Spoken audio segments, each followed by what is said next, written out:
cheer them on as though they were winning.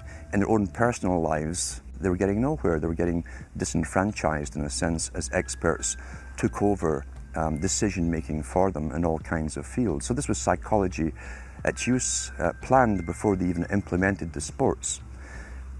When radio came along, of course, they used that to the maximum. Sports for the men, soaps basically for the women. And then in came television, as I say, with its alpha state, its hypnotic state.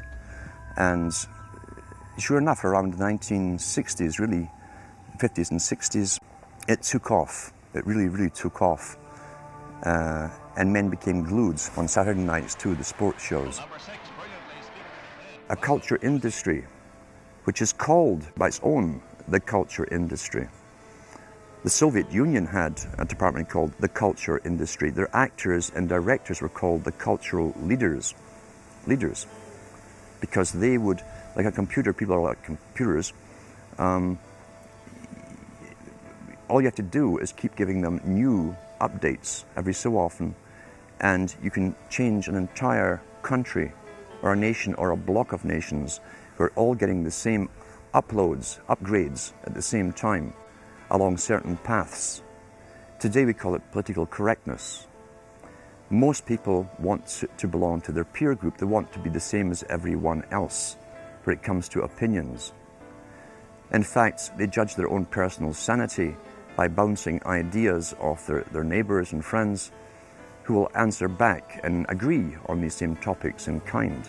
It doesn't matter if the topics or what you're given are facts or utter nonsense, as long as everyone agrees at the same time. You'll say, well, I'm sane, and your friends will all agree because they've had the same information given to them. But they've been programmed, and I'm sad because I know that it's hard for people like that to take an interest, a serious interest in world affairs, to take a serious interest in what their elected officials are doing.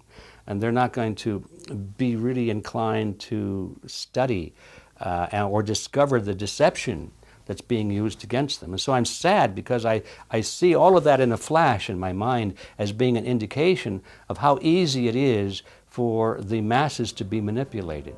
The scientific dictatorship understands what makes human beings tick. They understand our psychology. They've studied it, and they're using it against us.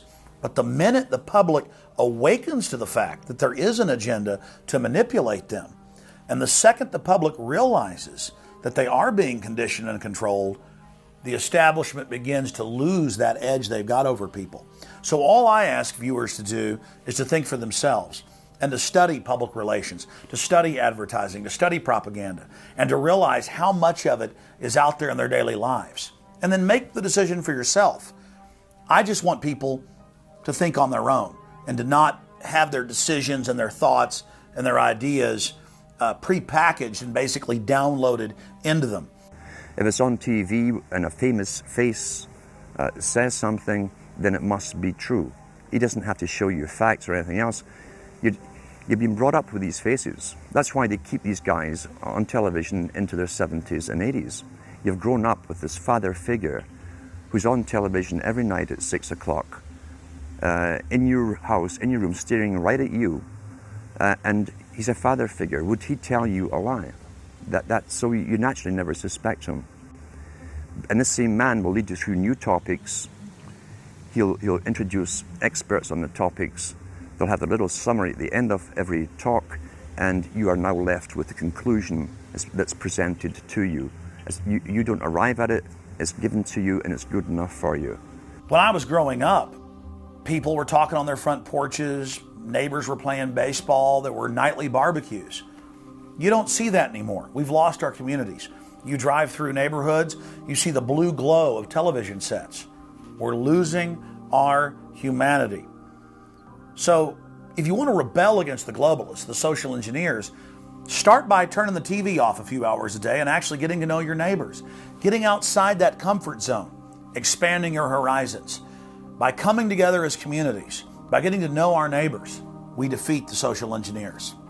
We're programmed today perfectly, just like machines.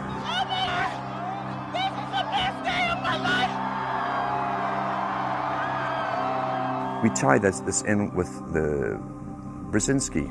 Brzezinski said in Two Ages, now this guy was way up with the NSA. He's a master geopolitician. He admits he works in 20, 50-year periods to do with geopolitics in other countries. But he said himself, the public will shortly be unable to think or reason for themselves. He was meaning by the form of information that was given to them, the type, the formulas that were in use then in the 1970s. He says, eventually they'll be unable to think or reason for themselves. And eventually, he said, they will expect the media to do all their thinking and reasoning for them. Well, that's happened today. That's why people today can't think outside of the programming from television. Zbigniew Brzezinski, Obama's main foreign policy advisor, talks about how a cult of personality can be artificially manufactured to influence the masses.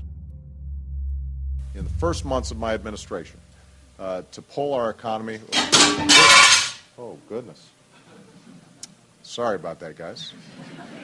To pull our economy back from the brink, including the largest and most sweeping economic recovery plan in our nation's history. We're gullible, but we're also willingly gullible. We want a human being, a big daddy, to come along and make everything right for us. And as long as we believe that, we'll always basically get shafted. In addition to John, sorry, I just noticed that I jumped the gun here. Go ahead and move it up. I had already introduced all you guys. It's the presidential reality show. But when it became an Oprah production, it became slick. You don't have a president, you have an actor. They say that politics is show business for ugly people. You got it. What am I going to tell the president when I tell him his teleprompter is broken? What will he do then? It's Obama's role to front for the international banking syndicate and to take all the heat for their unpopular agenda. It's his job to convince the American people that the buck actually stops at the White House. In Brzezinski's book, Between Two Ages, he said eventually we shall put presidents in who will have personality cults. We shall create massive personality cults for these people through the same techniques as Hollywood has used. Obama is that man today. The globalists, who know that Obama is going to promote their plan, want to make him such a superhero that nobody will question what he's doing. They'll be so preoccupied with who he is, or where he is, or what he's saying, or what he's wearing, or something like that. The idea of making him into a celebrity is very valuable because that way people are less inclined to ask, what is he doing? So that's very useful to these people. Similar plans of social control have been continuously carried out by operatives of the Ford Foundation, who Obama has worked for over the last 30 years. Many of the strategies used to control populations were originally developed by Edward Bernays, who coined the phrase public relations. Bernays said that if you manufacture an authoritative figure who repeats the same messages over and over, that this will appeal to the masses' subconscious desires. Yes, we can. The unwashed masses will helplessly follow the leader and go along with any message they spout. Yes, we can. Yes, we can. We shall overcome. Yes, we can. We will respond with that timeless creed that sums up the spirit of a people. Yes, we can. Thank you. Today, these exact techniques are being used with devastating effect against the general population. Obama is the latest version of 21st century mass mind control. The psych warfare engineers are counting on Obama to finish the plan they began decades ago.